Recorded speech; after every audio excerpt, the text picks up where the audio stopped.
ഈ സ്ഥലമാണ് ആതിരപ്പള്ളി വാഴച്ചാല്. പല ആളുകളും കണ്ടിട്ടുണ്ടായിരിക്കും, ഒരുപാട് ആൾക്കാർ അവിടെ പോയിട്ടുണ്ടായിരിക്കും, ഒരുപാട് ആൾക്കാർ പോകാൻ ആഗ്രഹിക്കുന്ന സ്ഥലമായിരിക്കും. ഞാൻ സ്കൂളിൽ ടീച്ചറായിട്ട് വർക്ക് ചെയ്യുമ്പോഴാണ് നമ്മളെ കുട്ടികളപ്പോൾ ഞാൻ അന്നത്തെ, അതായത് കൊറോണയുടെ മുമ്പ് ഇങ്ങോട്ട് വന്നിട്ടുണ്ടായിരുന്നു. ഞായറാഴ്ചന് തലേ ദിവസമായ ശനിയാഴ്ച ഞാൻ പെട്ടെന്ന് പ്ലാൻ ചെയ്ത രാത്രി ഞാനും ഫായിസും കൂടെ നമുക്കൊന്ന് ആതിരപ്പള്ളി പോയല്ലോ ഒന്ന്.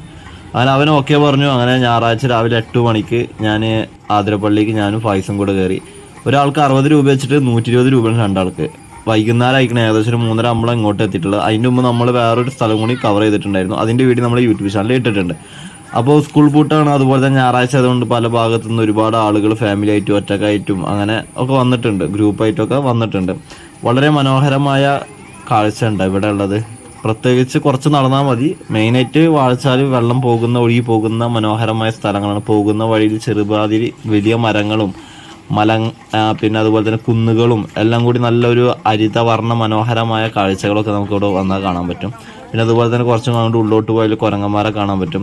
ഇവിടെ ഒരു ഇൻ്റർലോക്ക് പോലെ ഇട്ടിരിക്കണം, എന്നാലും വീൽ ചെയറുള്ളവർക്ക് പോകാൻ വേണ്ടിയിട്ട് പ്രത്യേകമായിട്ടൊരു സെപ്പറേറ്റ് കാര്യങ്ങൾ, അതുപോലെ തന്നെ വേറെ എന്തെങ്കിലുമൊക്കെ ആവശ്യങ്ങൾക്ക് വേണ്ടി അത് അങ്ങനെ വെച്ചിട്ടുണ്ട്. പിന്നെ നല്ല വലിയ മരങ്ങളൊക്കെ ഉണ്ട് കേട്ടോ. നല്ല ഒരു പച്ചപ്പ് പുതച്ച സ്ഥലമാണ്. കുട്ടികളൊക്കെ ആയിട്ട് നല്ല രസമാണ് അങ്ങോട്ട് കയറാനുള്ളത്. നിങ്ങളിപ്പോൾ ഈ വീഡിയോയിൽ കാണുന്നില്ല, നല്ലൊരു പച്ചപ്പ് പോരാത്തതിന് ചൂട് നല്ലോണം കേട്ടോ. കാരണം പാറയാണ്, വെയിൽ തട്ടിയതുകൊണ്ട് നല്ല ചൂട് വന്നുകൊണ്ടിരിക്കണം. മരങ്ങൾ ഉണ്ടായതിൻ്റെ പേരിൽ അവിടെ തണുപ്പുണ്ടാവുമെന്ന് പ്രതീക്ഷിക്കണം. മഴക്കാലത്ത് ചിലപ്പോൾ ഉണ്ടായിരുന്നു വരും, പക്ഷേ ഈ ഒരു സമയത്ത് നല്ല ചൂടായിരുന്നു. കാരണം ഫുള്ള് ചൂടായിട്ട് ഞാനും വിചാരിച്ചു മരങ്ങളൊക്കെ ഉണ്ടല്ലോ, അപ്പോൾ അതുകൊണ്ട് അത്യാവശ്യം നല്ല തണുപ്പ് കിട്ടുന്നു. പക്ഷെ അത് നേരെ വിപരീതമായിട്ടാണ് വന്നിട്ടുണ്ടായിരുന്നത്. ഇപ്പം നമ്മുടെ ഏകദേശം ആ ഒരു പാറൻ്റെ, അതായത് വെള്ളച്ചാട്ടത്തിൻ്റെ ആ ഭാഗത്തേക്ക് പോകുന്ന ആ എൻഡിങ് ലെവലാണ് നിൽക്കുന്നത്. ഇതുവഴി നമുക്ക് അടിയിലോട്ട് പോകാൻ പറ്റും. അടിയിലേക്ക് നമ്മൾ പോയിട്ടുണ്ടായിരുന്നു. അപ്പോൾ അതിനു മുമ്പ് നമ്മൾ എന്ത് ചെയ്തിട്ടുണ്ട്, ഈ ഭാഗത്ത് ഇവിടേക്ക് ഏകദേശം രാവിലെ 10 മണി മുതൽ 5 മണി വരാണ്ടായി ഉള്ളിലേക്ക് പ്രവേശനമുള്ളൂ. അപ്പോൾ അതിൻ്റെ മുമ്പ് വന്നാൽ നമുക്ക് ഇവിടുത്തെ എല്ലാ സ്ഥലങ്ങളും കാണാൻ പറ്റും. അപ്പോൾ അങ്ങനെ അടിയിലേക്ക് ഇറങ്ങിയാൽ കണ്ട നല്ല വളരെ മനോഹരമായ പാറകൾ കൊണ്ട് അലങ്കാരമായി തീർത്ത നല്ല രസമാണ്. വെള്ളം ഇങ്ങനെ ഒഴുകി പോകാൻ പറ്റിയത്. ഇതിലും അതുപോലെ തന്നെ ഒരു അതിര് നിശ്ചയിച്ചിട്ടുണ്ട്, അതിൻ്റെ അപ്പുറത്തേക്ക് പോകാൻ പാടില്ല.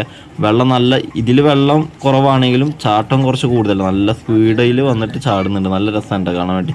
ഒരുപാട് ആളുകൾ ഇവിടെ കുളിക്കാനും ഒക്കെ ആയിട്ട് വന്നിട്ടുണ്ട്. അപ്പോൾ ഇവിടേക്ക് വരുന്ന ആളുകൾ ഡ്രസ്സൊക്കെ എടുത്ത് വരാണെങ്കിൽ കുറച്ചും കൂടി ബെറ്ററാണ്. അതുപോലെ തന്നെ വൈകിട്ട് വരുന്നതായിരിക്കും കുറച്ചും കൂടി നല്ലത്. അപ്പോൾ വെയിൽ കുറച്ച് കുറയും. പിന്നെ അതുപോലെ തന്നെ അവിടെ ഒരു വീട് പോലെ കണ്ട. ഈ വീടിൻ്റെ പ്രത്യേകത എന്താ വെച്ചാൽ എത്ര വെള്ളം നിന്നാലും ആ വീട് ഇതുവരെ പൊളിഞ്ഞു പോയിട്ടില്ല കേട്ടോ. വീട് മറ്റേ ഈ ഒരുപാട് വർഷങ്ങൾ പഴക്കമുണ്ടായതിൻ്റെ പേരിൽ ഇങ്ങനെ പുതിയതായി ഇങ്ങനെ പുനർനിർമ്മാണം നടത്തിയിട്ടുണ്ടെങ്കിൽ ആ വീട് ഇങ്ങനെ ഒഴുകി പോയതായിട്ട് ഞാൻ കണ്ടിട്ടില്ല. പല വീഡിയോയിലും ഞാൻ കണ്ടിട്ടുണ്ട്. നല്ല ജലം ഇങ്ങനെ വെള്ളം ഇങ്ങനെ ഒരുപാട് ഒഴുകുന്നുണ്ടെങ്കിൽ പോലും നമുക്ക് ആ വെള്ളത്തിൻ്റെ ഒരു ലെവലിൽ പോലും ആ വീടിന് ഒരു തരത്തിൽ, അല്ലെങ്കിൽ ഒരു ചെറിയൊരു ഷെഡിന് ഒരു തരത്തിലും ഒരു ബുദ്ധിമുട്ട് വന്നിട്ടില്ല. ഇപ്പുറത്തെ സൈഡിൽ നമ്മുടെ ഒരു മരങ്ങൾ കൊണ്ട് ഇങ്ങനെ കെട്ടി വെച്ചിട്ടുണ്ട്, അപ്പുറത്ത് വികാതിരിക്കാൻ വേണ്ടിയിട്ട്. പിന്നെ അവിടെ ആ ഷെഡിൻ്റെ ഉള്ളിൽ ആൾക്കാരുണ്ട് കേട്ടോ. പിന്നെ ഒരുപാട് ആളുകൾ ഇവിടെ കുളിക്കാനൊക്കെ, അപ്പോൾ ഡ്രസ്സ് എടുത്ത് വന്നാൽ മതി. സ്ത്രീകൾക്ക് ഡ്രസ്സ് മാറാനുള്ള ഒരു റൂം അപ്പുറത്തെ സൈഡിലുണ്ട്. ഒരുപാട് ആളുകൾ ഇറങ്ങിക്കണാണ്. നല്ല അതിൻ്റെ ആ സൈഡിൽ കഴിഞ്ഞ നേരെ ഓപ്പോസിറ്റ് സൈഡിലൊക്കെ വെള്ളം പോകുന്നുണ്ട്. നല്ല വിശാലം ഉണ്ടാകും. നല്ല അപ്പുറത്ത് കൂടെ ഇതാണ് വെള്ളച്ചാട്ടം. ഒരുപാട് ആളുകൾ ഇത് കണ്ടു. ഒരുപാട് ആളുകൾ അടിയിൽ നിൽക്കുന്നുണ്ട്.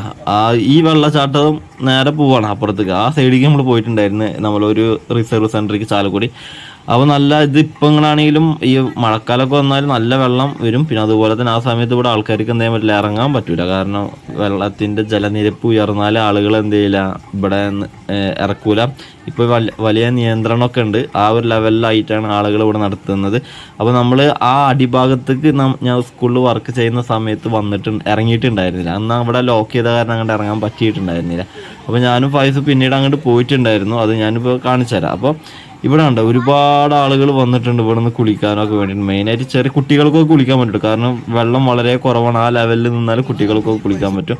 അങ്ങനെ അവിടെ നിന്ന് നമ്മൾ എന്ത് ചെയ്തു, ഞാനും ഫൈസും കൂടി അടിയിലേക്ക് ഇറങ്ങാണ്. അടിയിൽ ഇതേപോലെ ഇൻ്റർലോക്ക് എന്ന് പറയാൻ പറ്റില്ല, കാര്യങ്ങളിലൊക്കെ വെച്ച് നടക്കാൻ കുറച്ച് ബുദ്ധിമുട്ട്. ഇറങ്ങി പോകുമ്പോൾ കുഴപ്പമില്ല, കുറച്ചെങ്ങനെ കുഴപ്പമില്ലാത്ത ലെവലിൽ പോകുന്നുണ്ട്. പക്ഷെ കയറാൻ നേരം നല്ല പ്രയാസം വരും കേട്ടോ. കാരണം ആ ഒരു കല്ലും കട്ടൻ്റെ ഉള്ളിൽ കൂടെ ഒക്കെ വരുന്ന ബുദ്ധിമുട്ടാണ്. പിന്നെ പോകുന്ന വഴിയിൽ കുരങ്ങന്മാരെ നമുക്ക് കാണാൻ സാധിക്കും. ഒരുപാട് ആൾക്കാർ ഇങ്ങനെ പതുക്കെ പതുക്കെ പിച്ച് വെച്ചുകൊണ്ടാണ് ഇറങ്ങുന്നത്. ഒരുപാട് ആൾക്കാർ പിച്ച് വെച്ചുകൊണ്ട് ഇങ്ങോട്ട് കയറുന്നുണ്ട്. പെട്ടെന്ന് ഇങ്ങോട്ട് കയറി പറ്റാൻ പറ്റില്ല. കാരണം ആ പാറൻ്റെ അത്രയും താഴ്ചയിലേക്ക് നമ്മൾ ഇറങ്ങി പോവാണ്. ഇങ്ങോട്ട് ഏകദേശം ഒരു 5 മണി വരെ പ്രവേശനമുള്ളൂ. അപ്പോൾ അതിൻ്റെ മുമ്പ് വന്നാൽ ഇതിൻ്റെ അടിയിലോട്ട് കയറാൻ പറ്റും, ഇറങ്ങാൻ പറ്റും. അപ്പോൾ അങ്ങനെ ഒരുപാട് നമ്മൾ എല്ലാ സൈഡും എടുത്തിട്ട് ചില ഭാഗങ്ങളൊക്കെ എടുത്തിട്ടുള്ളൂ കേട്ടോ. അങ്ങനെ നമ്മളാണ്ട ഇതേപോലെ ഇങ്ങനെ വളഞ്ഞിട്ടാണ് ഈ അടിഭാഗത്തേക്ക് എത്തേണ്ടത്. അങ്ങനെ കുറച്ച് നടന്നാൽ വളരെ മനോഹരമായ സ്ഥലങ്ങളൊക്കെ കാണാം. ഈ ഭാഗത്തൊക്കെ മരങ്ങളുണ്ട്. പിന്നെ അതുപോലെ കുരങ്ങന്മാരൊക്കെ വരും. ഫുഡ് മെയിനായിട്ട് ശ്രദ്ധിക്കേണ്ട, ഫുഡ് തട്ടിപ്പറിക്കാൻ വരും. അപ്പോൾ ഫുഡ് ഉണ്ടെങ്കിൽ അവർക്ക് കൊടുത്തോ, അതായിരിക്കും നല്ലത്. അല്ലെങ്കിൽ കഴിച്ചു വരാം. അങ്ങനെ അടിഭാഗത്തേക്ക് നമ്മൾ ഏകദേശം ഇറങ്ങി, വളരെ കഷ്ടപ്പെട്ടിട്ടാണ് ഇറങ്ങിയത്. നമ്മളിപ്പോൾ അടിഭാഗത്ത് നമ്മൾ മുകളിൽ നിന്ന് കണ്ട വെള്ളം ചാടുന്നുണ്ട, ഇതുപോലല്ല, നല്ല ഫോഴ്സിലാണ് വന്നുകൊണ്ടിരിക്കുന്നുണ്ട്. വീട്ടിൽ എത്രത്തോളം ക്ലാരിറ്റി എന്നറിയില്ല, ഒരുപാട് ആൾക്കാർ ഇവിടെ നിൽക്കുന്നുണ്ട്. കാരണം ഈ റിട്ടേൺ മേലേക്ക് കയറുന്ന അവസ്ഥ ആലോചിച്ചിട്ടായിരിക്കും കേട്ടോ. വളരെ മനോഹരമായ ഒരു കാഴ്ചയായിരുന്നു ആതിരപ്പള്ളി വാഴച്ചാൽ പോകുന്നത്.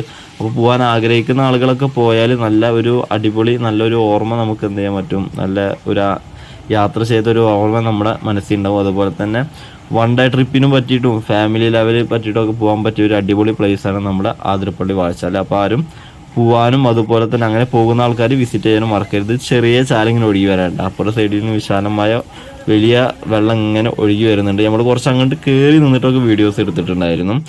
അപ്പോൾ ഇത് കണ്ടോ, കുറച്ചുകൂടി നമ്മൾ അടുത്ത് പോയിട്ട് വീഡിയോ എടുത്ത ലെവലാണ്. ഇത്രയും ഹൈറ്റിലാണ് ഈ പാറ നിൽക്കുന്നത്. പക്ഷെ മഴക്കാലത്ത് നല്ല ഈ എല്ലാ സൈഡിൽ കൂടെ വെള്ളം ഇങ്ങനെ ഒഴുകി അടിയിക്കെത്തും. കണ്ടോ, നല്ല ഫോഴ്സിൽ വന്നിങ്ങനെ അടിക്കുക. ആ ഭാഗത്തേക്കൊന്നും പോകാൻ പറ്റില്ല, കാരണം അതിലേക്ക് വീണ് കഴിഞ്ഞാൽ, കാരണം അവിടെ വഴുക്കലുണ്ടാവും. അങ്ങനെ ഇവിടെ നിന്ന് വെള്ളം ഇപ്പോൾ കുറവാണ്, പൊതുവേ കുറവാണ്. കാരണം വെള്ളം ഇപ്പം മഴ ഓൾറെഡി ഇല്ലല്ലോ. അപ്പോൾ എന്തായാലും പോകേണ്ട, കാണേണ്ട ഒരു അടിപൊളി പ്ലേസാണ് നമ്മൾ ആതിരപ്പള്ളി വാഴച്ചാൽ. അപ്പോൾ ഇത്ര മാത്രമേ ഉള്ളൂ. മറ്റൊരു വീഡിയോയുമായി വീണ്ടും കാണുന്നത് വരെ തൽക്കാലത്തേക്ക് ബായ്.